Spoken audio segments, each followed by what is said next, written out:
कोकण पदवीधर मतदारसंघाची निवडणूक येत्या 26 जूनला होते. रत्नागिरी, सिंधुदुर्ग, ठाणा, रायगड आणि पालघर या 5 जिल्ह्याच्या कार्यक्षेत्रातली ही निवडणूक. आणि ह्या निवडणुकीसाठी महाविकास आघाडीने एक कोकणातलं दमदार नेतृत्व आणि काँग्रेसचे अनेक वर्षाचे एक दिग्गज नेते रमेश कीर निवडणूक रिंगणात आहेत. आपण त्यांच्याशी बातचीत करूया. कीर साहेब, निवडणूकचं कार्यक्षेत्र 5 जिल्ह्यांचं आहे आणि ह्या मतदारसंघावरती पारंपरिक भाजपचं वर्चस्व आहे. अशा माध्यमातून आपण ही निवडणूक लढवण्याचं एक धनुष्य ठेवत आहे. त्यामागचं नेमकं कारण काय? मूळ मुद्दा असा आहे की जे भाजपचं हे क्षेत्र आहे असं आपण म्हणता, तर आत्ताच परवा ज्या लोकसभेच्या निवडणुका झाल्या त्यात भाजपचे दिग्गज नेत्यांचं काय झालं हे आपल्याला माहिती.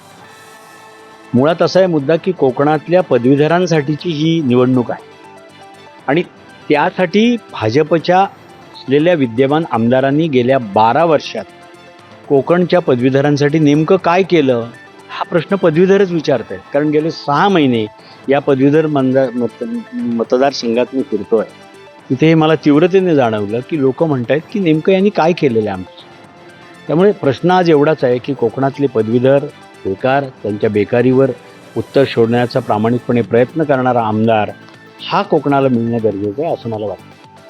पण कार्यक्षेत्र मोठं असताना संपूर्ण कार्यक्षेत्रामध्ये पाहणं पण तितकंच अडचणीचा विषय आहे.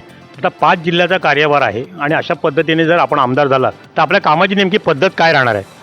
मूळ मुद्दा असा आहे की जेव्हा आम्ही मतदार नोंदणी करण्यासाठी जेव्हा 5 जिल्ह्यात फिरतो तेव्हा आम्हाला याची कल्पना असते की हे कार्यक्षेत्र किती मोठं आहे. त्यामुळे स्वाभाविक त्याचं नियोजन देखील करणं हे गरजेचं असतं, जे नियोजन आम्ही केलेलं आहे. 5 DPDCचा सदस्य म्हणून मी काम करणार आहे. त्यामुळे इथल्या शैक्षणिक संस्था असतील, इथले पदवीधर आहेत, इथली उद्योग केंद्र आहेत, जिल्ह्यातली या सर्वांना भेटी देणं, त्यांचं काम करणं हे सर्वात महत्त्वाचं आहे आणि ते मी करेन, व्यवस्थित नियोजनबद्धरित्या करेन याचा मला विश्वास आहे. नुकतीच लोकसभा निवडणूक झालेली आहे. एका बाजूला महाविकास आघाडीने राज्यामध्ये चांगल्या प्रकारची दमदार कामगिरी केली, पण कोकण आणि अशा परिस्थितीत ही निवडणूक होते. काय नेमकं कोकणचं चित्र आहे? हे खरं आहे की कोकणात लोकसभेच्या दृष्टीने आम्हाला महाविकास आघाडीला म्हणावं तसं यश मिळालेलं नाही.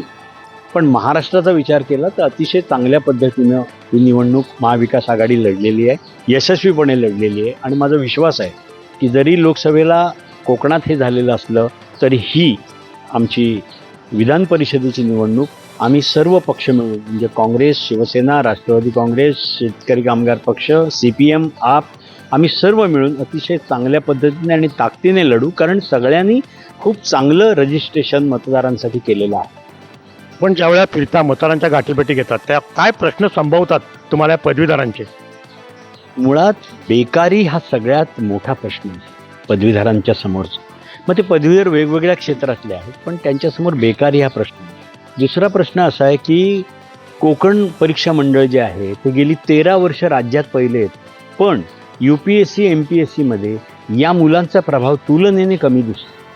म्हणजे त्यांना UPSC MPSCचं शिक्षणाच्या संधी चांगल्या पद्धतीने उपलब्ध करून देणं, त्यासाठी ज्या शैक्षणिक संस्था प्रयत्न करत आहेत त्या संस्थांच्या मागे उभं राहणं हे मला वाटतं या आमदाराचं काम आहे, जे आम्ही करू इच्छितो.